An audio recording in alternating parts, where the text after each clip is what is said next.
오늘 말씀 봅니다. 오늘 말씀은 베드로전서 3장입니다. 베드로전서 3장 1절부터 마지막 절 22절까지 보겠습니다.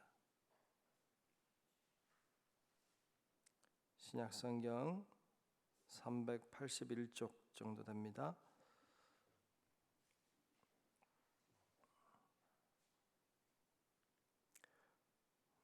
베드로전서 3장 1절부터 끝절까지 말씀 보겠습니다.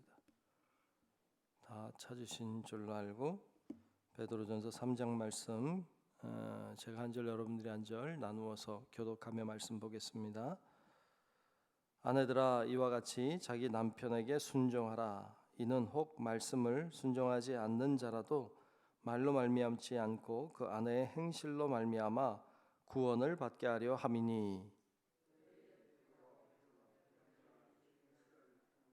너희의 단장은 머리를 꾸미고 금을 차고 아름다운 옷을 입는 외모로 하지 않고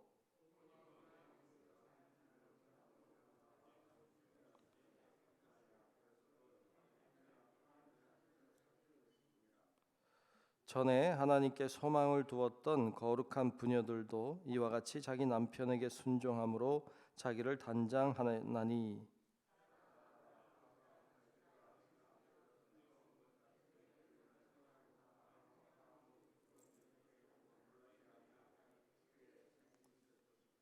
남편들아 이와 같이 지식을 따라 너희 아내와 동거하고 그를 더 연약한 그릇이요 또 생명의 은혜를 함께 이어받을 자로 알아 귀히 여기라. 이는 너희 기도가 막히지 아니하게 하려 함이라.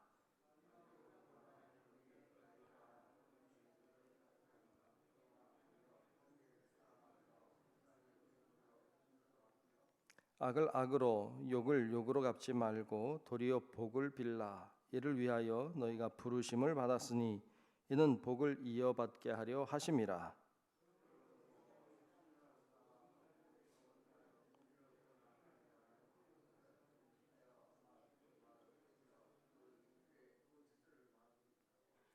악에서 떠나 선을 행하고 화평을 구하며 그것을 따르라.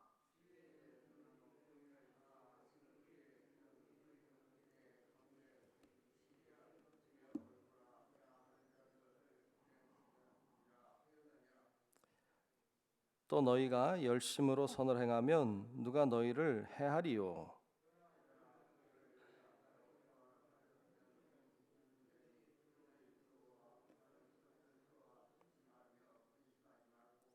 너희 마음에 그리스도를 주로 삼아 거룩하게 하고 너희 속에 있는 소망에 관한 이유를 묻는 자에게 대답할 것을 항상 준비하되 온유와 두려움으로 하고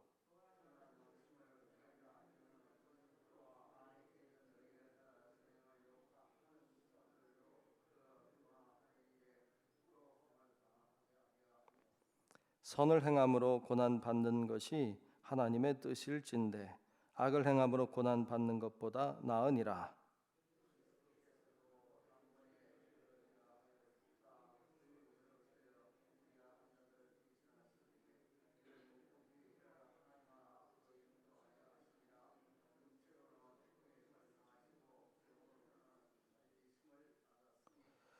그가 또한 영으로 가서 옥에 있는 영들에게 선포하시느니라.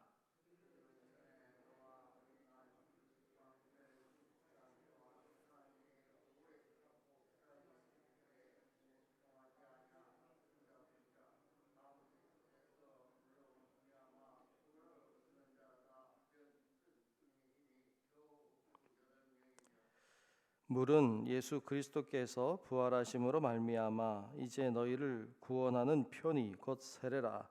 이는 육체의 더러운 것을 제하여 버림이 아니요 하나님을 향한 선한 양심의 간군이라.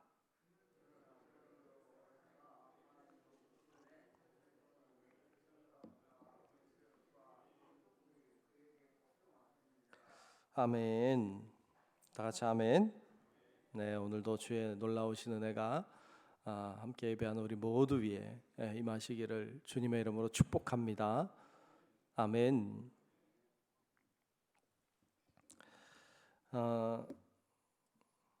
베드로전서에서 이제 2장까지 나온 말씀에 의하면 우리에게 중요한 것은 내가 누구인가 하는 것입니다.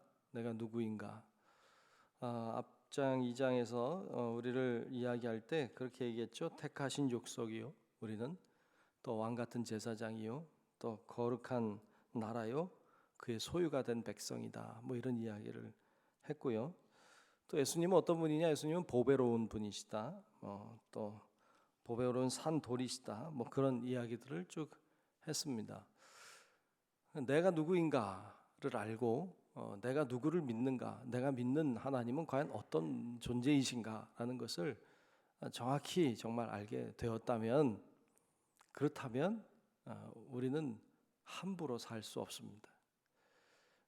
내가 누구인지 알면서도 내가 거룩한 백성이라는 거 알면서도 내가 함부로 죄짓고 살 수 없죠. 정말 하나님이 보배로운 분이시고 정말 하나님이 산 돌이시고 부딪히는 돌이시고 정말 주님이 심판하실 분이라는 걸 정말 안다면 함부로 살 수 없습니다. 정말 의롭게 살 수밖에 없고 정직하게 살 수밖에 없고 하나님의 말씀을 따라 살 수밖에 없습니다. 그러므로 중요한 것은 뭐냐면 내가 누군가를 아는 것이고 하나님은 어떤 분이신지를 아는 거예요.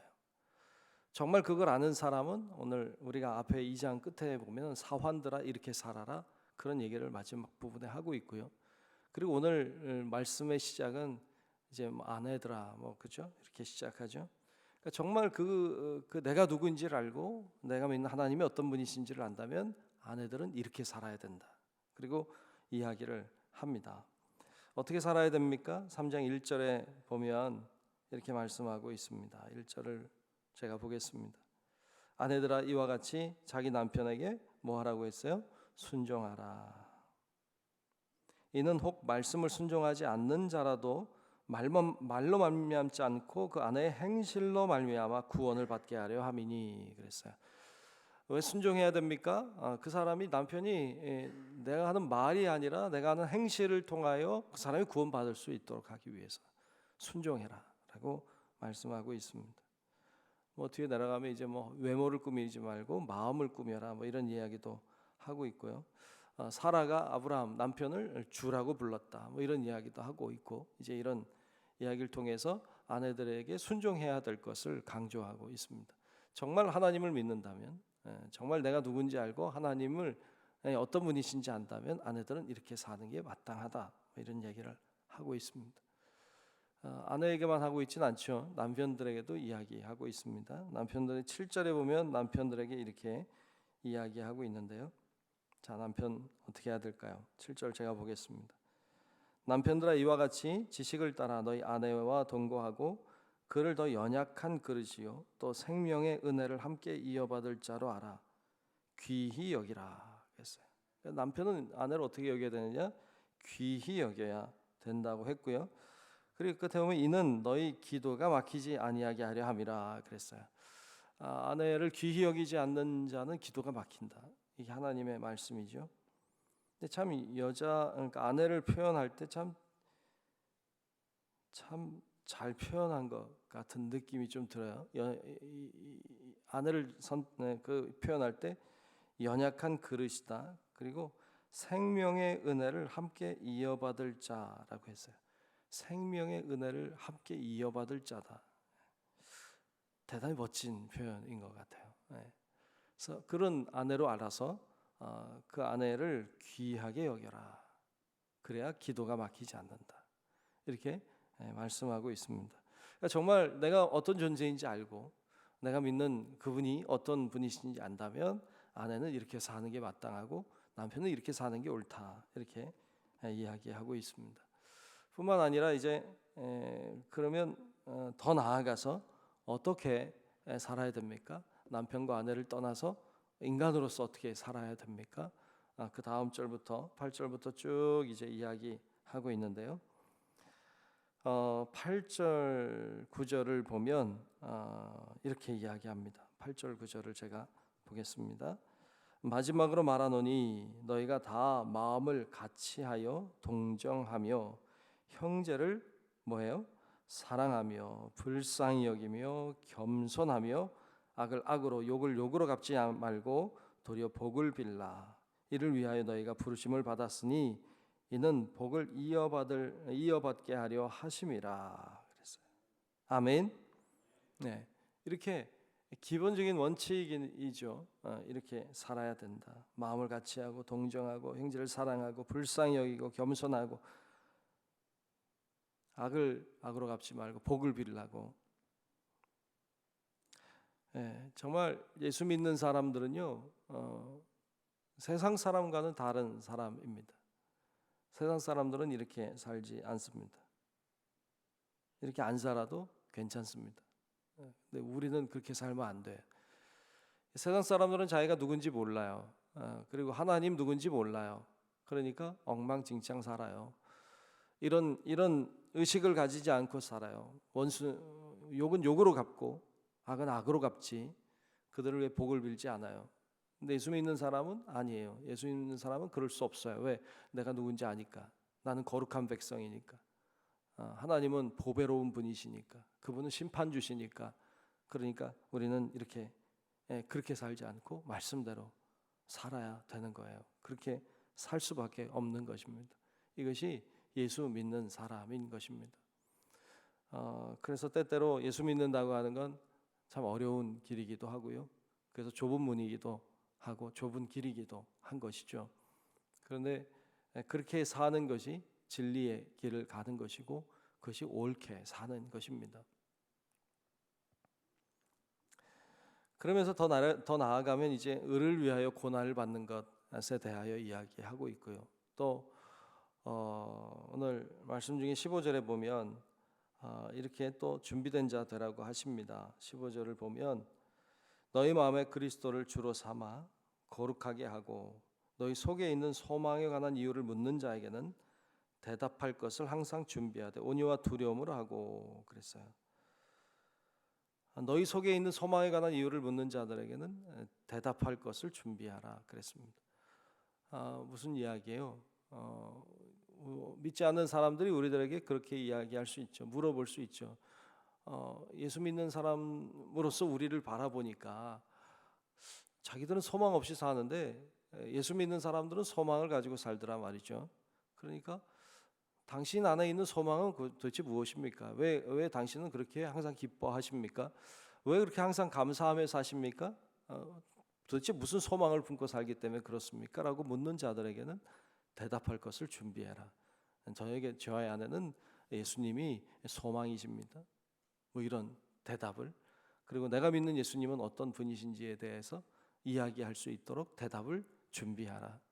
온유와 두려움으로 해라. 이렇게 말씀하고 있어요. 그것이 예수 믿는 자가 준비되어 있어야 될 이유입니다. 뿐만 아니라 16절에는 선한 양심을 가지라 뭐 이런 말씀으로도 시작하고 있고요. 더 나아가면 이제 물로 세례받는 것에 대해서도 이야기하고 있습니다. 정말 예수 믿는다면 세례를 받아야 되겠죠. 이런 여러 가지 이야기들을 우리들에게 하고 있습니다. 여러 가지 이야기는 하고 있지만 사실 이 모든 내용의 핵심은 하나예요. 내가 누군지 아는 것, 그리고 예수 그리스도가 내가 믿는 그분이 어떤 존재인지를 아는 것. 정말 안다면 이렇게 살 수밖에 없게 된다는 것을 이야기하고 있습니다. 이것이 믿는 자들의 모습이고 믿음을 가진 자들의 태도인 것입니다. 종종 우리 아이들에게 이런 이야기들을 나눌 때가 있어요. 이런 예수 믿는 사람들이 이렇게 살아야 되는 것에 대해서 이야기하면 아이들이 예수 믿는다는 게 좀 어려운가 봐요. 얘기를 가끔 해요. 어떻게 그렇게 사냐고, 왜 그렇게 살아야 되냐고 이제 이야기합니다. 그렇죠. 인간적인 계산을 해보면 손해보는 일이고 어리석은 일이고 바보 같은 일처럼 보입니다. 그러나 그게 바로 예수 믿는다고 하는 것이고 그것이 바로 예수님이 가신 길인 것입니다. 우리 모두가 정말 하나님 앞에 기도하고 또 말씀으로 무장해서 여러분 모두가 정말 주님 원하시는 길을 잘 걸어가므로 여러분들을 통하여 정말 가정이 회복이 되고 여러분 통하여 이 사회가 변화되고 하나님의 나라가 이루어지는 것을 보며 사는 우리 성도 여러분들이 되시기를 주님의 이름으로 축복합니다. 기도하겠습니다. 좋으신 아버지 하나님, 오늘도 하나님께서 우리와 함께 계심을 믿습니다. 주신 말씀을 따라 오늘도 살기를 원합니다. 주여, 저희들이 깨닫게 하시고 또 알게 하시고 보게 하시고 듣게 하셔서 정말 하나님이 원하는 길을 잘 걸어가는 우리 모든 성도들이 되도록 하나님 인도하여 주시옵소서. 오늘도 이 새벽에 하나님의 전에 나와 기도하는 사랑하는 성도들, 또 영상을 통해서 하나님 앞에 기도하는 우리 사랑하는 모든 성도들을 기억하여 주시고 하나님 큰 은혜를 허락하여 주시옵소서. 하나님이 주시는 능력으로 살게 하시고 하나님의 힘으로, 하나님의 지혜와 권능으로 이 세상을 능히 이기며 살아가는 우리 모든 성도들이 되게 하여 주시옵소서. 오늘도 기도할 때 주의 영으로 임재하여 주시고, 기도할 때 주여 우리의 기도를 들어 응답해 주시고, 하나님의 살아계신 증거들을 바라보며 감사하는 이 귀한 시간 되도록 하나님 도와 주시옵소서. 오늘 하루도 주님이 동행하는 삶 살기를 소망하오며 살아계신 예수님 이름으로 간절히 기도하옵나이다. 아멘. 하늘에 계신 우리 아버지여, 이름이 거룩히 여김을 받으시오며 나라가 임하시오며 뜻이 하늘에서 이루어진 것 같이 땅에서도 이루어지이다. 오늘 우리에게 일용할 양식을 주시옵고 우리가 우리에게 죄 지은 자를 사하여 준 것 같이 우리 죄를 사하여 주시옵고 우리를 시험에 들게 하지 마시옵고 다만 악에서 구하시옵소서. 나라와 권세와 영광이 아버지께 영원히 싸움나이다. 아멘. 주옵소서.